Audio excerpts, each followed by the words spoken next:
Coming up, what an excellent day for flashlights.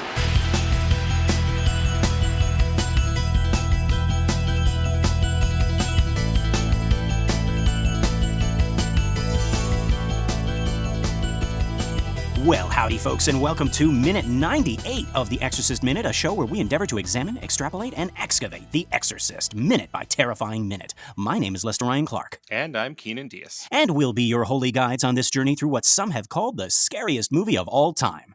Okay, so just a little housekeeping here before we start. Folks, this is our first recording of a movie minute since before the strike.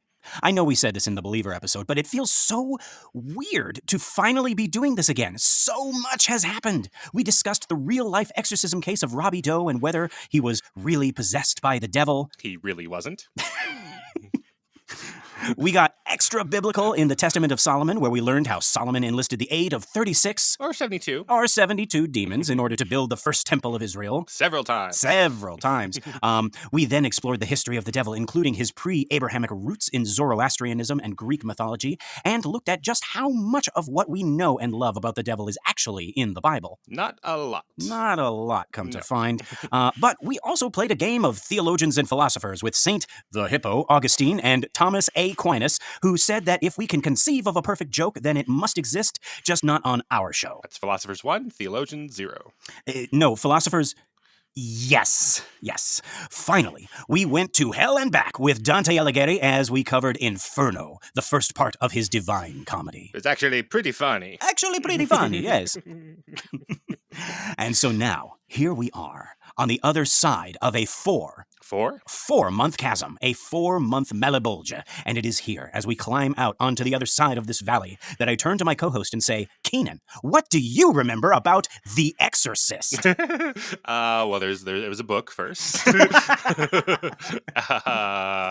And then Blatty wanted to make it into a movie, but no one wanted to do it, and then he meets William Friedkin in the office of, outside the office of Blake Edwards. Blake Edwards, yes. Yeah, they're writing the, yeah. And then, yada, yada, bam, bing, bong, bing. 5 years later, we got an Exorcist. Right, we got an Exorcist, yeah. And then, more years later, right, two chuckleheads decided to do a minute-by-minute show. Strike, Dante's Inferno, and here we are. There we go. That's right. We're caught up, I think. Yeah, I think so. Okay, so... but actually, folks, so we wanted to take this time at the top of the show to make a few announcements. Firstly, you'll remember that when we finished Dante, we put the question out there whether or not you'd like us to continue doing these bonus episodes alongside our regularly scheduled programming of The Exorcist. And lo and behold, unholy moly, we got so many messages, so many votes in the listener group to continue these bonus episodes. I was surprised by joy, as C.S. Lewis said, and as Captain Howdy says in the 40th anniversary edition of the book. Whatever, it's fine. But yeah, folks, I am so happy because that means we get to cover John Milton's epic poem, Paradise Lost, starring the big guy himself, Lucifer Morningstar, a.k.a. Satan, played by David Bowie sometimes, or Tim Curry, or Streetcar Marlon Brando. But no, it's an epic poem where the devil is the hero? ? And one of the most, if not the most, influential fan fictions that shaped our image of the devil. So, we're going to take a week to prepare. This week, you'll have 2 Exorcist Minute episodes, and then starting next week, we'll jump back into the schedule of Exorcist Minute on Tuesdays and bonus episodes on Wednesdays. And we'll kick back in with the first book of Paradise Lost. I am so excited for that. You told me to read this book, and now you're telling me this is the first book? It's actually it's a multi-part series, much like Animorphs. And you see Satan changing into a snake.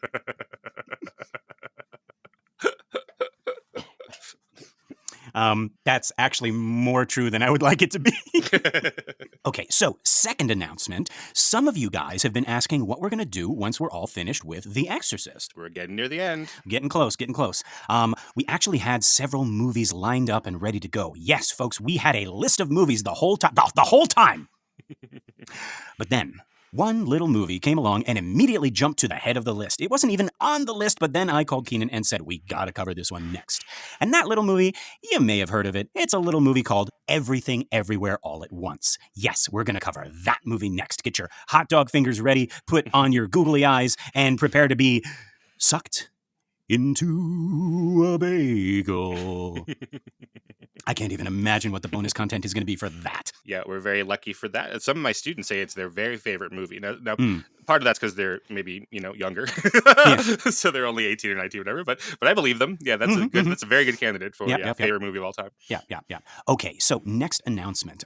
While we have been away, something has happened to my copy of The Exorcist: the version you've never seen, TVYNS. So for ease of note taking, I've been watching it on Amazon streaming. Even though I have the DVD, it's just been a little bit easier so that I could pause, rewind a little bit, and take some notes. But something has happened. I fired it back up again, and I realized that all of the minutes are off by about 6 seconds. Keenan, they're off by 6 seconds. I don't know what happened. I thought maybe like I went back to my document and I looked at my old notes, like that are 4 months old now. And I said, this isn't where the minute ends. Like there's still 6 seconds that happen, and then I had these cold, as Blatty puts it, fingers running down the back of my neck. And I was like, wait a minute. And I went and I checked all the other minutes and they're all off by 6 seconds. And the only thing I can think is that at some point, Amazon put 6 seconds of blackness at the beginning of the movie. And everything is off now. Everything is just a little bit too, oh shoot, now my dyslexia is messing me up. Everything ends a little bit earlier than our episode says it does. Like 6 seconds earlier. Yeah. We don't know how people are watching at home or if they're watching at home, but yeah, just that's going to throw it all off. So thanks, Amazon. Yeah. And for a while we didn't know what to do. It's like, okay, well, do we just ignore the little timestamp at the bottom and go 6 more seconds for every minute? That's going to drive us crazy. Or do we look at the DVD from now on? And ultimately we decided that we're going to still stick with the Amazon streaming because I think that is the most easily accessible version for folks, right? Like you might not have the DVD, you might not have your own copy, but you can probably jump onto Amazon Prime and stream the movie along with us. So we apologize for that. We apologize for any inconvenience. So from this point on, we're still going to stick with the streaming minutes and seconds. So for this episode, you're going to get 6 extra seconds because I wrote this episode before the strike. And so like I wrote like 6 seconds ahead, which, us folks, like 6 seconds, that's, it's going to be like another 20 minutes or something like that. And then we're going to talk about that part again in the next minute. Not as long though. We're going to, But yeah, so we're gonna be talking about It's Karis walking up a flight of stairs. So we're gonna talk about that twice. Well, and then we'll be back on track. You're doing everything you can for everybody, everywhere, all the different formats of watching the films. Yeah. Yes. Okay, and last but not least, folks, my amazing co-host Keenan has one more announcement. You're gonna love this one. Take it away, Keenan. Yes, because we don't have enough to do with The Exorcist and with the History of the Devil spinoff and planning our next Movie by Minute podcast. We are going to further split our time by doing a different podcast that's not Movies by Minute format. It'll be called Every Disney Villain. And each episode will be a different Disney villain. So far in the document, we've got 520. That's enough for 10 years if we do one for every week of Disney villains, from the big ones that you might know, Ursula, Captain Hook, etc., to some of the smaller ones you might not be aware of and some that might surprise you, such as ones that are based on real life historical figures. Oh, I think I know what we're talking about. Including some Disney villains who have signed the Magna Carta. And other Disney villains that I think are surprising, such as Child Protective Services. Yeah. Yes, that's Disney villain, one of them. So we'll be taking a look each week at them. And it is not going to be designed for kids. It's going to be a adult level deep dive into why we're afraid of certain villains, why we love certain villains, and what that has to do with the magic of Walt Disney. So that should be a whole lot of fun. I think it's a good combination of my background with the history of Disney and Lester's background with the history of villainy. Yes. My I love how you phrased that. Yeah. Like I have a real life history of villainy. That's right.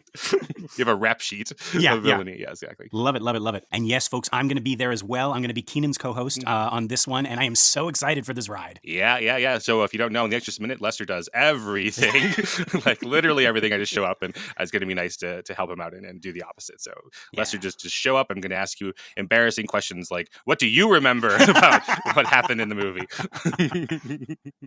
Revenge. Yeah. Oh, that is so. Oh my gosh, I am so excited. I already knew about all these things, but I'm excited. I'm giddy. I'm bubbly. I'm what's a Disney thing? What's a Disney thing? I'm super excited. Yeah, so that'll be our 2024 as we expand our empire, and we're glad that you are going to be with us. Yes. So yeah, folks, we are excited to be officially, unequivocally back. We are recording Exorcist episodes again. We got tons of great stuff on the horizon, and we went on that crazy journey to hell and back, and here we are. So let's finally get to the top of this minute. Remember, folks, Karis made a late-night house call to the McNeil home, and so now our minute begins with Karis and Sharon. Watch out for Sharon. Oh yes, watch out for Sharon. Oh my God, I forgot about that. It begins with them entering Reagan's room. And it ends with Karis ascending some stairs. Yes, again with the ascending. But we've never seen these stairs before. It's like Friedkin said, we don't have enough stairs, let's get another flight of stairs in this thing. My Friedkin sounds a little bit like Donald Trump. They are very similar, yes. They are, actually. Actually, okay, so that's a cool idea for a painting. Someone should do an MC Escher style piece with like all the stairs of this movie, right? And the people going up and down them, right? Somebody should do that, not me. Right. But it's like we got the famous Exorcist stairs, right? We got the stairs leading up to the to Reagan's room, right? Mm-hmm. That little hallway. We got the stairs leading up to the attic. Oh yeah, right. And then we got these stairs. Yeah. We got stairs everywhere. We got stairs up that bridge to go across the river. Oh yeah. Right. We got everything. Yes. Yeah. Hey, didn't your mother tell you it's not polite to no, because she's dead. There is a very cool MC Escher style thing about poster for Parasite, the movie, which is all them going up and down those stairs, because that's also a movie about stairs. So yeah, about levels and all that. So now we can't stolen your idea. Yeah. Okay. Well, about a different movie. All right. Well, it was fun in my head while it lasted. No, they're plagiarizing you in the past. That's how I say it. Yes. I am rescinding my 5-star review of Parasite. No. Okay. But anyway, so Karis and Sharon are out in the hall. She puts on the coat, and we cut, and we are inside the room, looking at the door as it opens. We see that it's a close-up on Sharon as she enters, but it's still very dark. We only see the shape of her in silhouette. And then she exhales, and we see the breath. And we realize that it is really cold in here. I really like the lighting of this shot. And folks, you might say, what lighting? But whatever's behind her, making it look like moonlight on her hair, how it illuminates the breath from behind while keeping everything else in the dark, that is so great. She enters the room, leaving the frame, and just before we cut away, we see Damien behind her, stepping in. Yeah, I love this detail that Sharon has stored an extra coat outside of Reagan's door in the hallway, so she could put it on when she enters. It just feels very lived in. Like, this is a horror movie, but I don't know, how much it's Friedkin or Blatty and the actors and the set decorator, but they figured out a way to make it like, well, people are still living in this house, and there's rituals, and they've thought about these things. I just love that. The horror is living with them, and they are living with the horror, and they've set things aside to accommodate. Yeah, living with it, right? Because it's not like, well, now it's kind of a cliche, right? Like in Die Hard, he's one of the first action heroes who loses inventory, right? So he loses his jacket and he takes his shoes off, and then now he's bleeding, and it stays with him for the rest of the movie. As opposed to a lot of horror movies could just be like, well, we're just not going to think about this thing. We're not going to even mention that okay, they need to have a coat somewhere, that they need to where did they get these straps? They don't just go to the strap store to tie down the daughter. They've got to make these things up. And we're going to see some of that apparatus in this scene that we didn't earlier. Yes, right. Yeah, no. This is not a haunted house. Right. This is a haunted home. Right. Aww. I'm only half joking, but like no, that's a great way of putting it, though. Yeah, because it's like this is a home that has been haunted, that has become haunted. Yeah, right.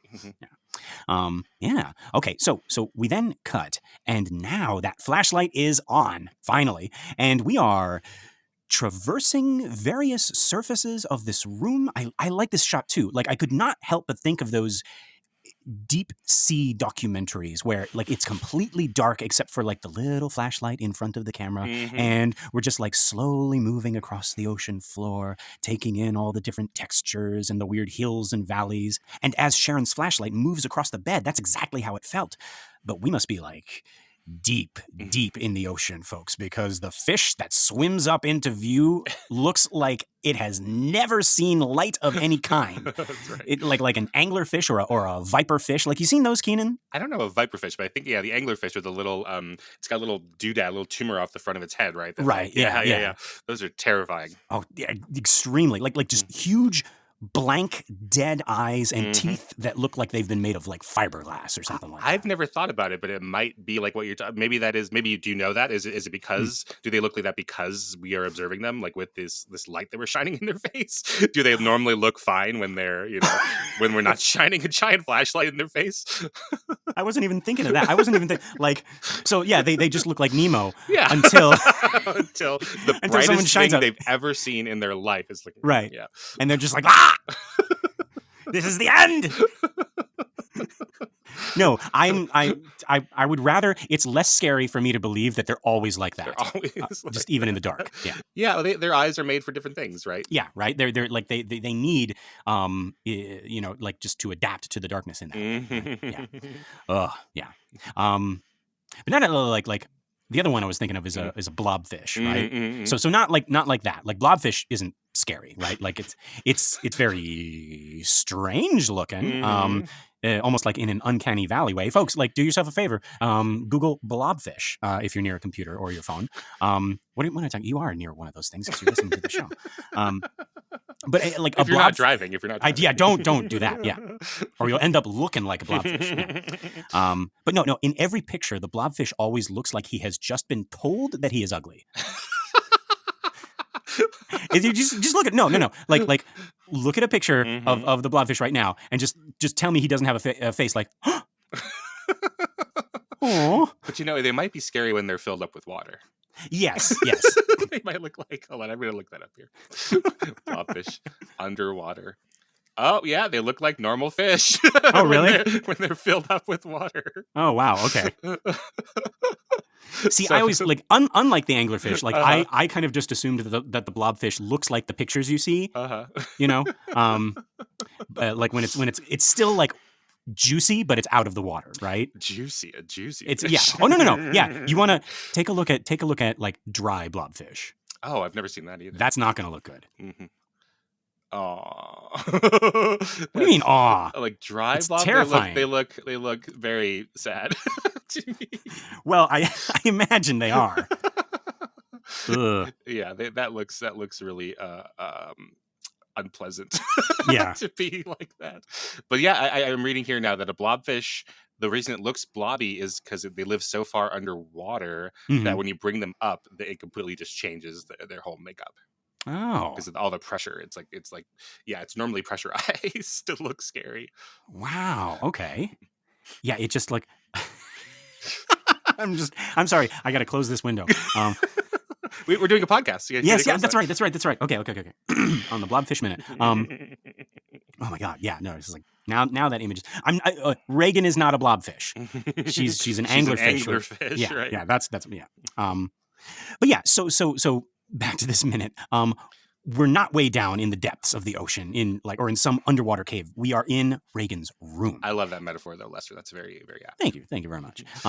And the last moment of this shot, our flashlight has found her face, and we see that she is still asleep. We hear the breathing. We've been hearing the breathing again with this like underwater metaphor that could be like your what is it? Oxygen tank on the back of your on your back, right? Oh yeah, your breather. Yeah. Yeah, it's right. Yeah. And then you realize it's not you, it's the fish. Oh God. Right. And so so it's Reagan who's breathing, and she turns toward the camera, and we see her face fully for just a second before cutting away. I always like when they do that. You see something for just a split second, and then they're like, nope, we're going to let the imagination and memory fill in the gaps, right? Yep, that edit. The edit just takes that last image. The last image sort of burns itself into your psyche a little bit more, like whatever's right before that cut, and it's still there with us. Yeah. Yep. It's almost like a camera flash or something like that. Yeah. Yeah. So we're actually going to get what I feel is the exact opposite type of shot in a second here. But before we do, Keenan, so we just saw her face briefly, and I'm trying to remember, after 4 months, did we comment on how it's changed even from our first meeting with the straps? Yeah, she's changing colors slowly, right? Yeah, we did talk about that. Yeah. Okay. So because it was like okay, like there's makeup look 0 maybe, and then makeup looks 1 through 10, and then we're very slowly changing her. Yeah. Very slowly, yeah. So we got you might loosen these straps. I'm the devil, right? Like we got that makeup, we got that face. Right. Then we got what an excellent day for an exorcism, right? And that also looks different. Like maybe it's just the lighting, but like she looks paler. It looks like whatever Howdy is doing to her skin has had time to set in, and now in this freezing room, this must be another phase. Yeah, I think these scars, because now she's got all these scars from all of these injuries that are sinking in. They look very, very deep. And it also looks like she's getting like purpley and bruised underneath. So that's a huge difference, right? Yeah. And then in this shot, I don't really know if I don't remember this continuing on when we come back to her. But here we see a lot of like frozen perspiration on her. Yes. It looks like I had to go like frame by frame, like, are these ice crystals? But I think it's just like really, really cold water. Yeah. And that could be like from the vapor of her breath, or it could be sweat, or it could be just anything. Yeah. So again, this is on a refrigerated set that they built in New York City, and they had like 4 like gigantic freezers sort of blowing into this set. And the crew reports in the behind the scenes that sometimes it would get 30 degrees below. Right. And I think they roughly did that chronologically, so that they got more cold. So it's going to be even colder in the scenes that we haven't done yet with Max von Sydow coming in, right? Yeah. But wait, who? You remember? Go back to episode to minute 2 or 3 or something like that. Yeah. That they reported it would be at its peak. It would be minus 30 degrees. Jesus. And they would start that early, and then it wouldn't, because they were trying to make up for the fact that the lights were going to make it hot. Like if you've been on a movie set, it's going to warm up significantly. Usually makeup is going in and like taking care of the actors because they're sweating, because we do the makeup that's like 20 degrees colder in the makeup place, right? But yeah, they would also report that sometimes there would be things that look like snow. They just describe them as snow, and I don't know what the difference would be. I guess if it's just man-made snow, but little snow flurries, coming out of the coolers. Oh, geez, wow, dang, just like little bits of condensation that froze instantly. Wow. And if there's enough of it up there, it's like, it's snowing, but really, what a terrible place to be. Yeah. What a terrible day for an exorcism. Oh my God. Yeah. Wow. Okay. And like wasn't it there was something with the lights where they had to, like, after a while the lights warmed everything up to the point where like you couldn't see the breath, and they was like, okay, we got to stop. Right. Yeah, there's only so much math you can do before just doing trial and error with it. Yeah. But okay, so now we cut, and it almost looks like we are in the bed next to Reagan, looking up at our 2 visitors. And Keenan, did you notice when we cut, Karis is looking at the window, or at least where the window would be, probably because it's so cold. That's his first instinct, like, Jesus, close the window. But of course, we know that window is closed. It has served its purpose. So for now, the attic door is just up there like, everybody forgot about me. So. And the basement is like, yeah, I'm still down here. The Ouija board is like, hey. Planchy. Oh, nobody talks to me anymore. Yeah, we've turned this place into Pee-wee's Playhouse. Yeah, but I like this. The Jason Miller, it like has this instinct to look towards the window. Again, we don't know whether that's like Friedkin has directed him to do so, or Jason Miller has discovered that his own, or a combination. Right. But there's a similar moment when they are walking up the stairs right before Sharon says, "Oh, Chris, I don't want Chris to hear this." Like she has a similar sort of instinctive, like, oh, the flashlight hits Chris's door, and she sort of has another like, oh, and she kind of not stumbles, or it's in good acting. It's like it's not even a beat. It's like it's like an eighth note of a beat where she's like, oh god, and then she's just So like these are just I don't think we give Kitty Wynn enough credit. Just in general, she's just like really she's at the level of some of these other actors. Her part isn't as big. Absolutely, She's doing great work. Yeah, no small parts. Right. As her boyfriend can attest. Sorry, folks. Sorry. So now we got two running gags for Sharon, right? Good. We got the horseman. We got watch out for Sharon. We love her. If someone else was doing the Exorcist Minute, they wouldn't even talk about Sharon. No. They wouldn't be wondering where she goes when she's done with her shift. We see you, Sharon. Yeah, we see you very well. Okay, so that window's closed. So then Karras looks back, hugging himself again, with the characters hugging themselves because there's no one else to hug them. Aww. Even though we got three people in this shot, Karras is hanging back in the shadows.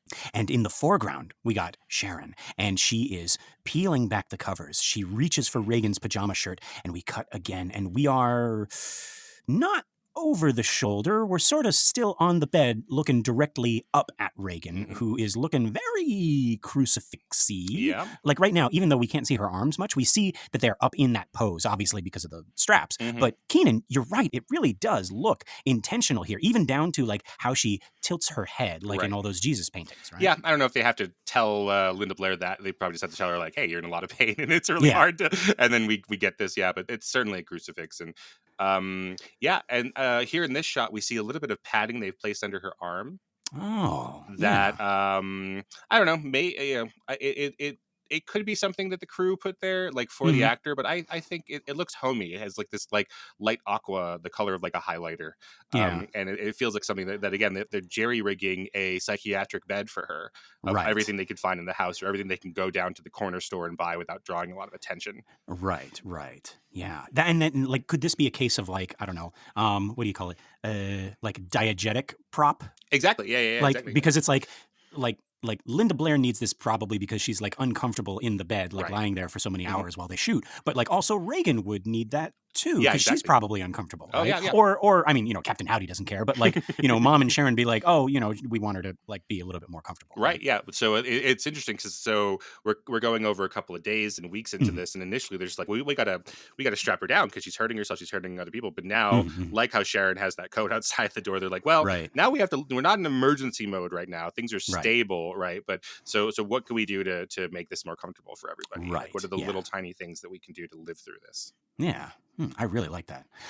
Okay, so I believe we mentioned on the show how they use multiple beds in the movie. And I recently read that 3 separate beds were used for the exorcism scene. But I don't know if they're specifically talking about the actual exorcism or just any time the bed does something weird. And I wondered if maybe this wasn't one of those trick beds that was a little bit more subtle. Like you wouldn't know the bed was, you wouldn't know this bed has anything to do with this special effect. What do you think? Yeah, so the effect that's coming up where we're going to see, things written on Reagan, but we're also going to be able to see Reagan's face, right? Very clearly Linda Blair's face. I think that is a trick bed. I was having trouble finding this as well, but I believe it's Linda Blair. I don't want to ruin magic tricks for you all, but they'll do something like this in a magic trick, where it's Linda Blair is below a dummy, right? So so it's her head, which is on the same level as the dummy,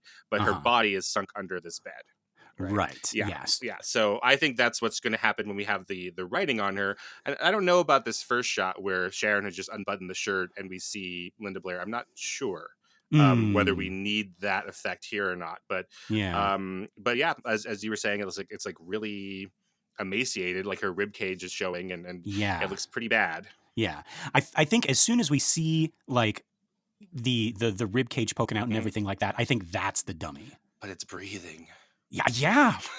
So that's what makes me think it is Linda Blair, and they've Really? done just makeup there. I would love to find out, but yeah, because it's breathing. Because later on, again, we're watching it wrong, and when it's all edited together, it looks perfect. You don't notice these things, but when you look frame by frame at the dummy, which it's clearly the dummy because it has writing from the inside, it's Right. not breathing anymore.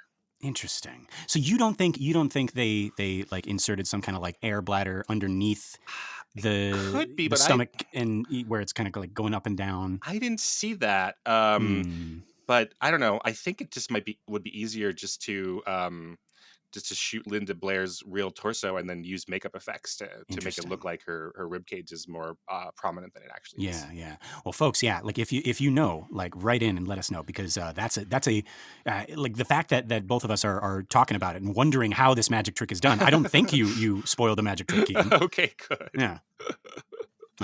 But yeah, okay, so we cut to Sharon picking the flashlight back up and aiming it at Reagan's stomach. And then we're back to the first angle on Reagan. This is when I suddenly remembered we're in a 70s movie.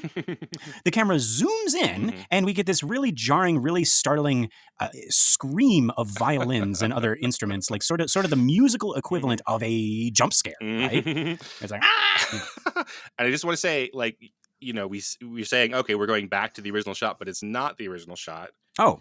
Because this one is the dummy for sure. Okay, yeah. Yeah, and it's slightly different than the other one, but because when it's edited all together, we're like, oh, we see them as the same. We just completely see them as the same. But yeah, yes. But this one is a dummy that is, again, you could look at this again, Lester, when you go bit by bit, but its breathing is different than the one before. Than the one before. Okay. All right. Yeah. And as we zoom, we begin to see something happening on Reagan's stomach.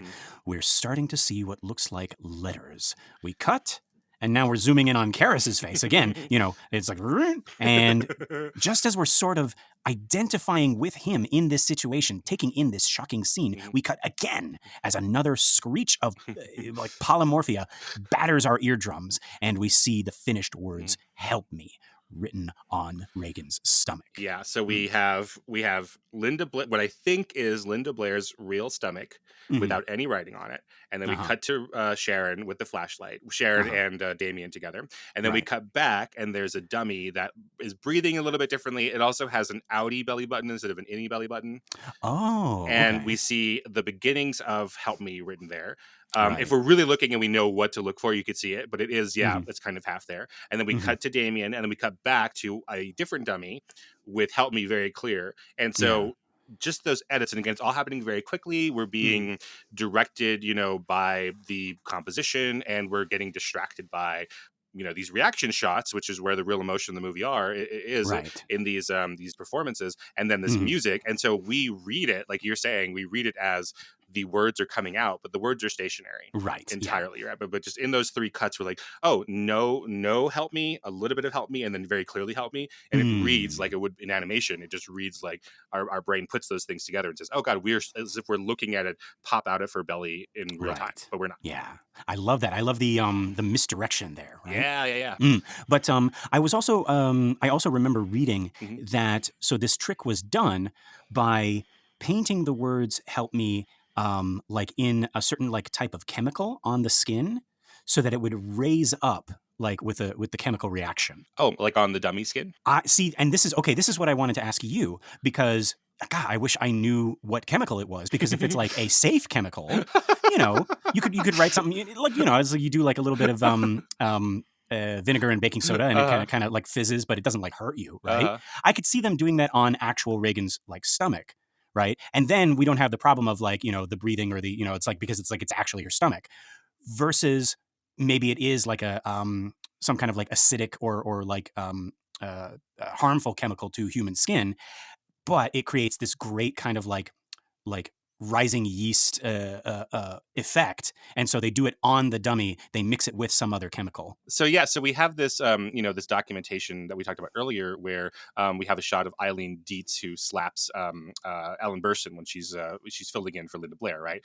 But in the movie itself, we only see Linda Blair doing it, and so like I don't doubt that what you're talking about happened, Lester, like here, but in these shots, there is no movement of the letters. I mean, so like we don't see it rising up at all. I mean, I have my file open.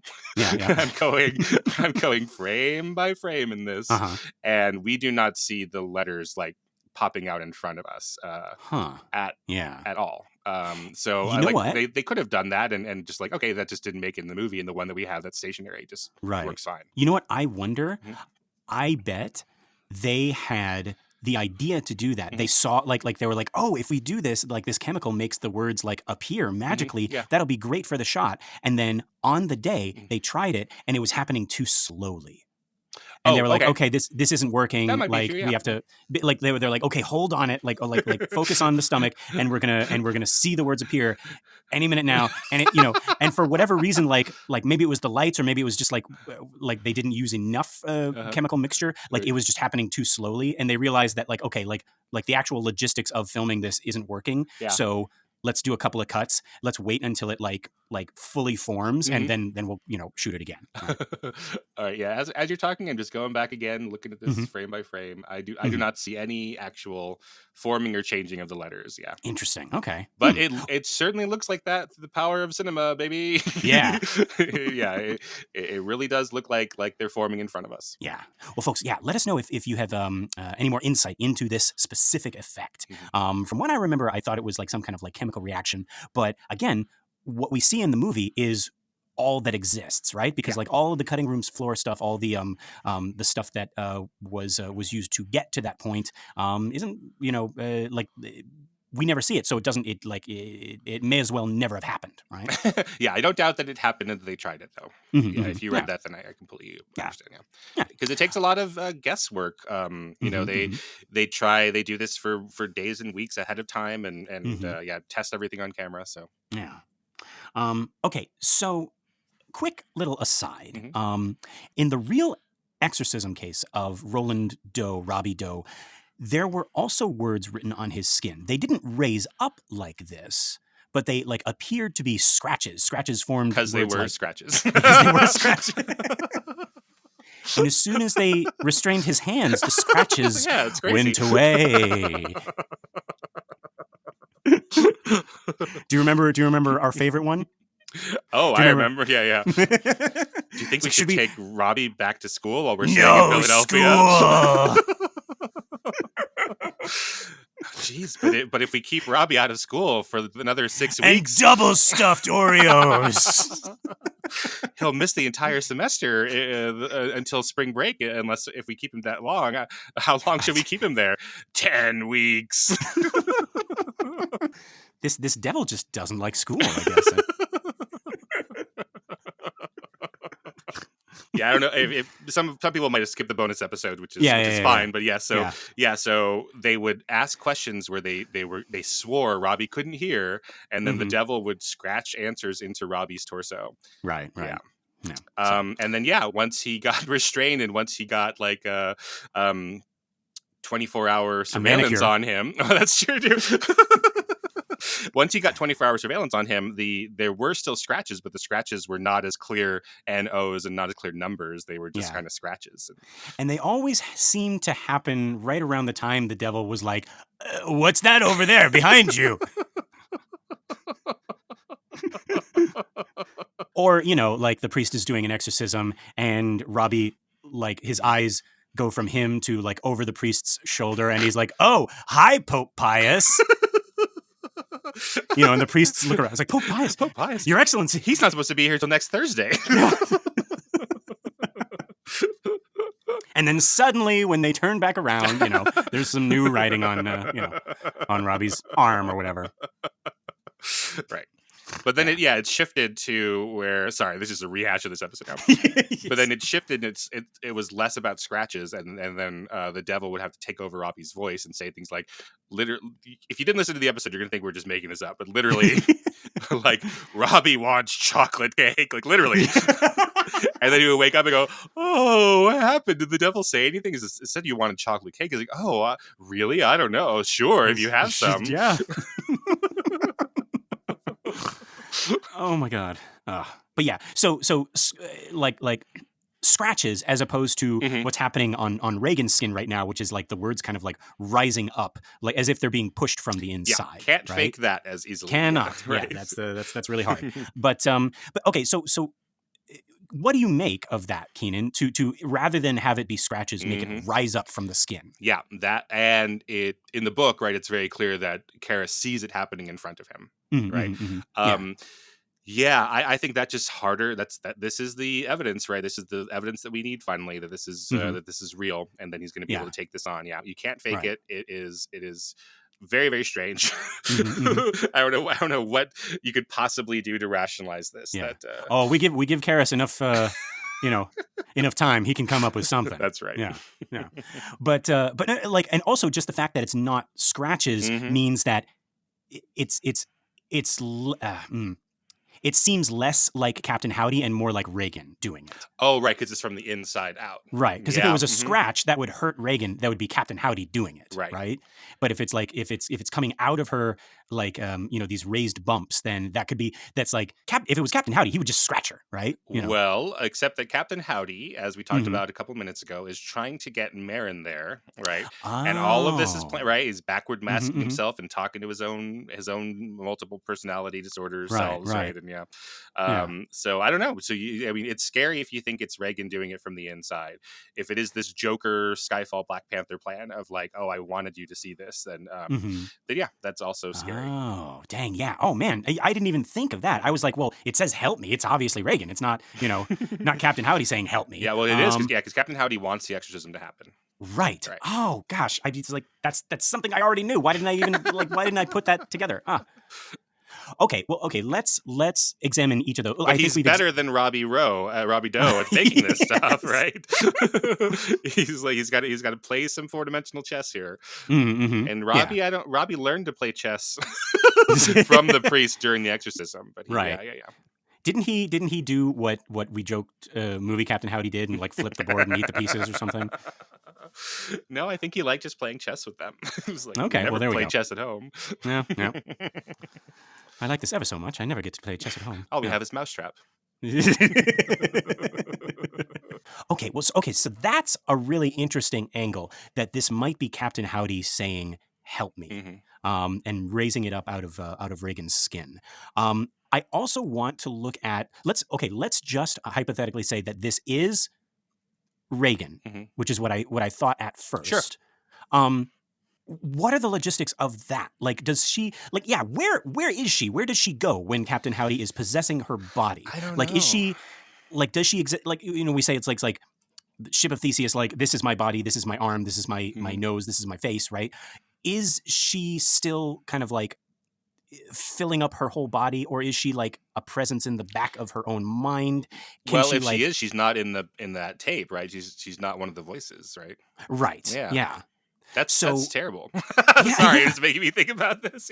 Yeah. But like being a prisoner in your own body, and then you can't operate your limbs, but you can somehow operate the topography of your skin. Like, I'm just trying to think. Like, what I'm seeing is like a little ghost Reagan, like wandering down her throat, past her chest, and to her stomach on the underside, and writing with her finger, "Help me." Right, I know that's not, that's like a Pixar version of, like she's become one of the Inside Out characters in her own body. But like, that's what I'm like. How did she? Yeah, just the physical logistics of like, because you and I can't do that now. Have you tried? You know what? Fair point. But what I'm saying is, like, so Captain Howdy possesses you. Right. You no longer have control of your body as you knew it, but somehow you have control enough to do that little thing. Or like, does she not have control? And this was like really, really hard to do. Like she finally, maybe she's been trying to say "help me" in other ways this whole time, and finally, it's like message in a bottle, or she like smoke signals or something like that. She finally got through. Somebody at some point, Sharon saw it, and she's like, "Oh my god!" and called Karras. Do you know the Poseidon Adventure?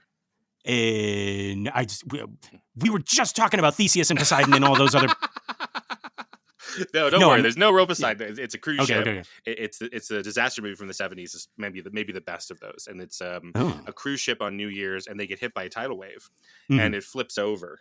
And so then there are people, a lot of people die in this wreck, but then like there's a whole lot of people who are still alive, but now the ship is upside down, and like the tables are bolted down into what used to be the floor is now the ceiling, right? And then they had to walk through. So some people are like, what are we going to do? And so they think that the only plan that they have is to go up, which was the bottom of the ship. So basically work your way down through the kitchen into the galleys, into the engine room, etc., to get to what's now the top of this. It's like, it's just thinking about it is really, really awful. Terrifying. Yeah, really terrifying. Yeah. So this group does that, and then their plan is that they'll get to the top, and they're like, well, then what?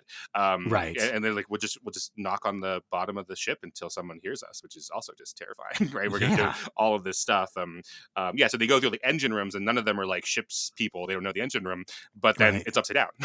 and they're sinking, and they're running out of air, and they might get through all of this and just get to the top and go teep teep teep teep right on the metal, and then no one hears them, and they all die. Yeah. Oh my God. Yeah.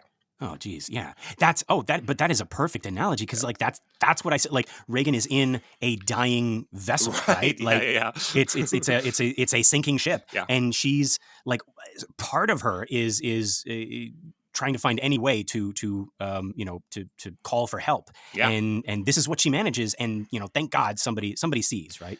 Wow. And in the book, it's a little bit clear. Well, I guess we have to sort of, where it's implied here that Sharon has seen this happen in front of her, right, and then brings Damien back, and then he sees it happening again. So like it's implied here, it's clear in the movie, or in the book rather, that she's able to write this several times and make it scratch up in this bas relief thing, and then let it go back down again, and just because because otherwise, like, Karras would show up and it'd be already there, right? And that would be another argument against it. Well, it's like, well, we don't know how she did that, right? Sharon, I wasn't there. Yeah, right? It's a fake. Watch out for Sharon.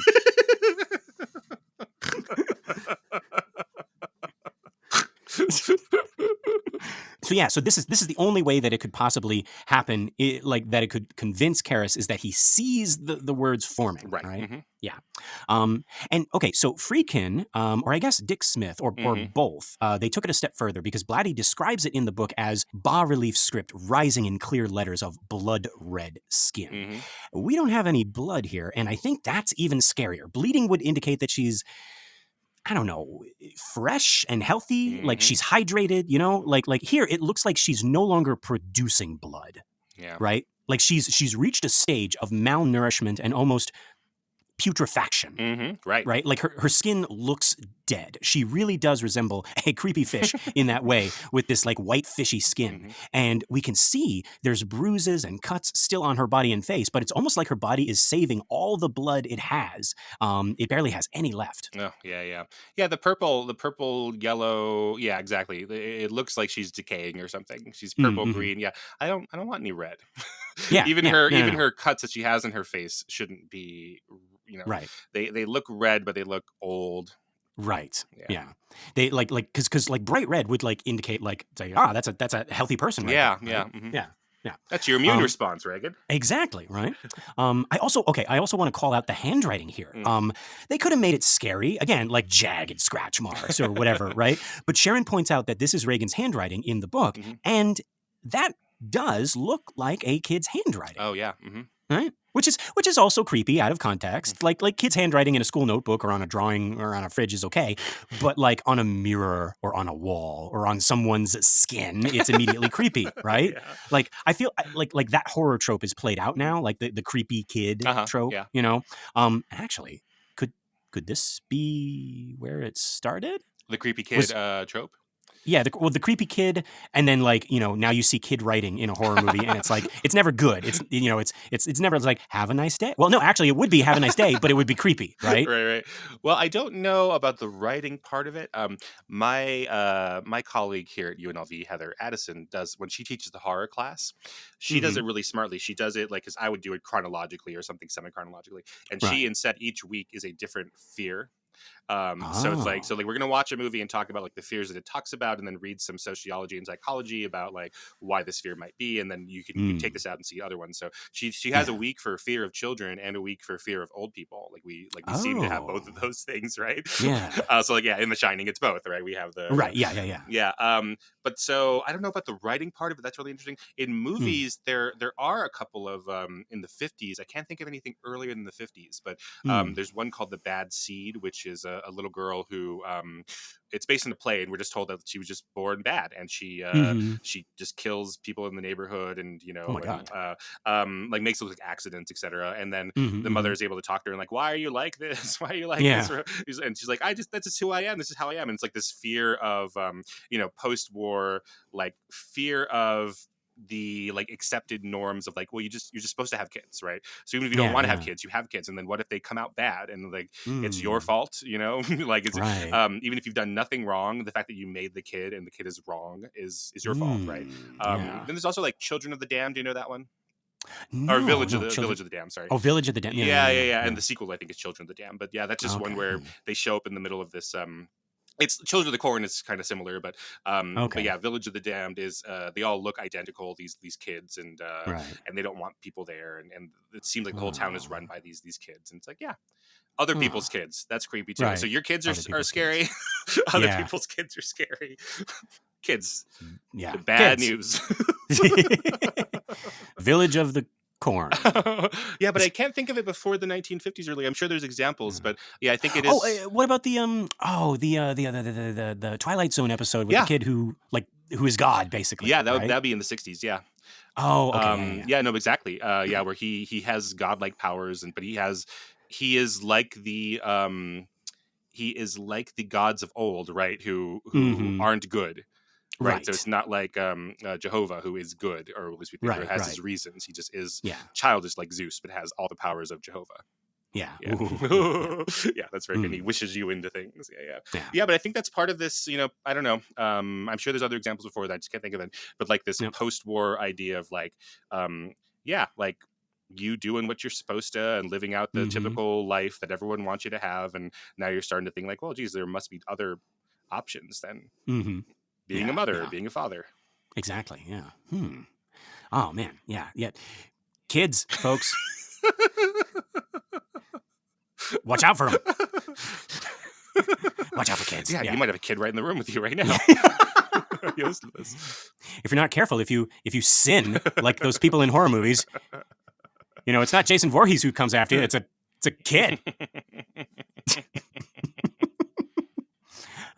In any case, we cut from this gruesome visage to a hallway. We are back at Georgetown University, but we can still hear that eerie music as if it's echoing through the halls, or perhaps through Karis's mind. And indeed, we see Karis walking towards us down this hall. I really love this shot. We're looking down the barrel of this hallway. We got repeating lights along the ceiling, sort of reminding me of when Karis was back in the language lab, and he was looking at all those reflections of himself in the glass as they stretched into infinity. And there, he was looking into the abyss. So perhaps we can say in this scene, he is walking out. In the book, at least, the help me scene is the thing that finally convinces him, and the very next morning he immediately goes to Father President to ask about an exorcism. What do you think of that interpretation? We have him looking down the barrel of his own thoughts in the language lab, and now he is walking out of this infinite, repeating tunnel. And we got bars and gates again, like in Bellevue, or hell, same thing. And he's finally walking out of a set of gates. What do you think? Yeah, I've been really interested in talking about these minutes here where we see the Catholic bureaucracy, or the bureaucracy of the university, which is also Catholic, obviously. And it's a little bit different than I remembered it. Because yes, it has a lot of the same structure to it as Bellevue, with these gates, and that's really apt. But it's like the only location that we've seen so far that's not diseased, like every other place that we've seen, except for those here, and then the God damn it, what is it called? It's it's not a university in Iraq. The Museum of Thank you. It's the Museum of Antiquity. I was like, I want to help this guy, but it's not a university in Iraq. It's not a Jesuit university in Iraq.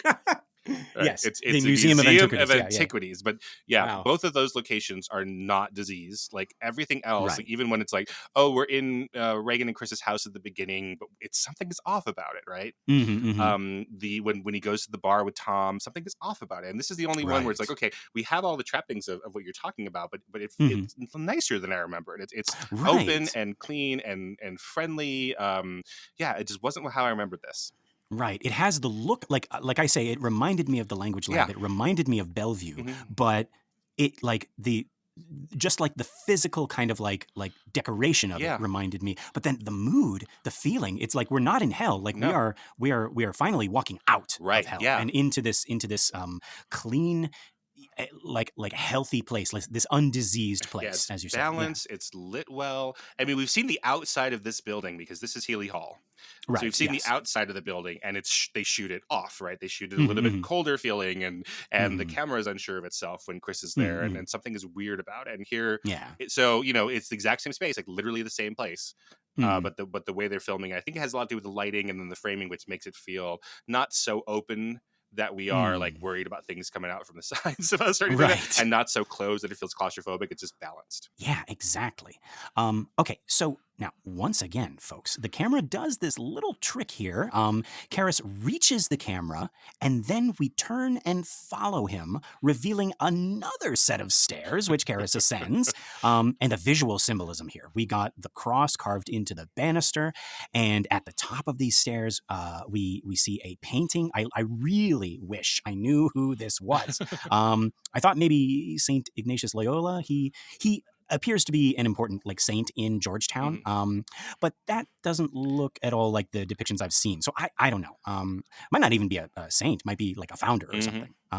If anybody knows who this guy is, write in and let us know. So I discovered a resource really late. So we're on minute 99. What are we doing? 98. Sorry, yeah. we're in minute 98. And I Yeah. found a resource which is thennowmovielocations.com. Oh. And yeah, I wish I'd seen this earlier. It's really cool. So the guy doesn't have his name that I could find, but he says in the beginning, he's like, this started just as a website for myself of just places I had been to and done movie tourism, and then it's became this thing that I do. So he goes around and looks at movie locations and tries to find them in real life and take pictures that match the shots of what they are in the movie. So he has a lot of Exorcist parts, including addresses, etc. And yeah, so he has this section here, and he identifies it as inside Healy Hall.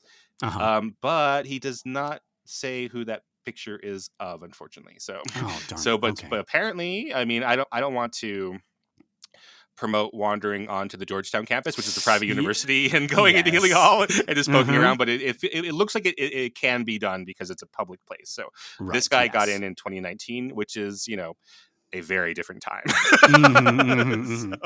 So yes, our friend from thennowmovielocations.com did get into this exact location, and you could see the painting is still there and everything. Okay. Yeah. So folks, check out thennowmovielocations.com and you can see some pictures. Keenan, I wasn't going to mention this, but since you talked about poking around Georgetown University, uninvited, I guess I might as well bring this up now. Yeah, folks, during the strike, I actually took a trip to Georgetown, Washington, and I got a lot of pictures, and I may have poked around a couple of places that I was, maybe not supposed to go, but I will upload all of those when this episode drops, and you'll get to see where I went to. I went to I went to the famous Exorcist stairs. I saw the house. I even went to the Tombs, that little bar that Karras and Father Birmingham meet at. And they are literally feet away from each other. They are so close. You can see, now I understand in the book when Karras is in his little, dorm, and he looks out at the window and he looks across the street and sees the house. I'm like, oh yeah, because you can do that. They're all so close to each other. And then the chapel, I went to Dahlgren Chapel. That's the place I'm not sure I was allowed to go in, but I went in there. I'm sure they're used to it. Yeah. But you are actually a Catholic. Yes, I am. Yeah, actually. I wish I had thought of that as I was surreptitiously opening the door, and I was just gonna sneak in. It's like, hey, are you a Catholic? Yeah. I'm that's right. I'm a Catholic. I can do this. I'm going for church purposes. Because you're a church, I understand. Yeah. I want some forgiveness. Yeah. But yeah, no. I got your faithful host has got some pictures that he will post. That's really cool. Yeah. Okay, so folks, yeah, this is actually where like the we're off by 6 seconds. So the minute should end here. But when I was writing this script 4 months ago, I say our minute ends as Karis rounds the landing and heads up a second flight of stairs, and we see Father Lucas pass him as he does. No. This isn't Father Lucas. But in my mind, this is exactly how I picture Father Lucas. Keenan, do you see this guy? Yeah. But this guy's from before Father Lucas was invented, right? Yes. He's not from the 40th anniversary. Right. But like in my head, I just see it's like, oh, if like that's what he would look like. Yeah. And he passes Karis. Folks, let me give you a visual, right? He's bald, stringy red hair. He's not like frumpy or overweight, but I swear, like as he passes Karis, I see him lean over and he whispers like, "Watch out for Sharon." Right? I don't know. No. We'll have to go back and look. But yeah, like we'll follow Dimmy up those steps in the next minute. For now, that's all I got. Keenan, how about you? I think we got everything. All right, we got everything and more. We got like 6 seconds more actually. Folks, this has been another excellent Exorcist Minute. I've been Lester Ryan Clark. You can reach me on all the socials as Lester Ryan Clark. And I've been Keenan Diaz. You can find me on Instagram and Letterboxd at Howdy Keenan. Yes. We got our listener group, Compelling Conversations. Go check that out and request to join, and we'll let you in here with us. Thank you so much to everyone who has shared the show by word of mouth or on social media, and a big thank you to everyone who has given us a 5-star rating on iTunes or Spotify or wherever you listen to our show. We really appreciate it. It's going to help our little podcast grow and find more cool people like you. Okay, Keenan, are you thinking what I'm thinking? I think I am, Lester. Folks, until next time. The power of blobfish compels you.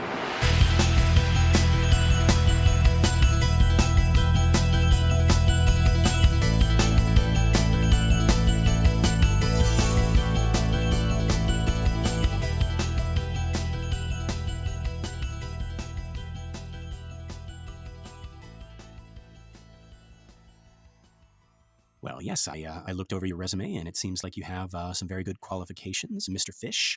Do you have any questions for us?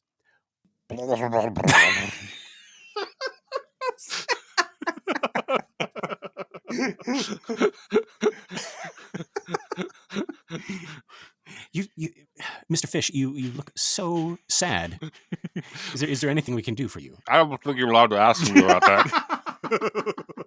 Whoa! No need to get defensive, Mr. Fish. We're just here to help. Okay. What kind of a job is this? Mr. Fish, you are going to be entertaining children. Can you sing a song, perhaps, or can you dance? I can dance. Watch this. Oh God! Oh God! Yeah. Okay. We will call you. Thank you very much. Do you need help off the? No. I see that you're managing. You're all right. Well, I'll see you. Hang on. Let me just go walk over and hold the door open for you. Hang on. Okay. Where can I get my parking validated? I'm sorry, we don't validate. Typical.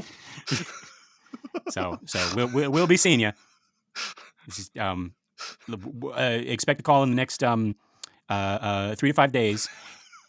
He's walking really slow. That's the gag that I'm doing. Right?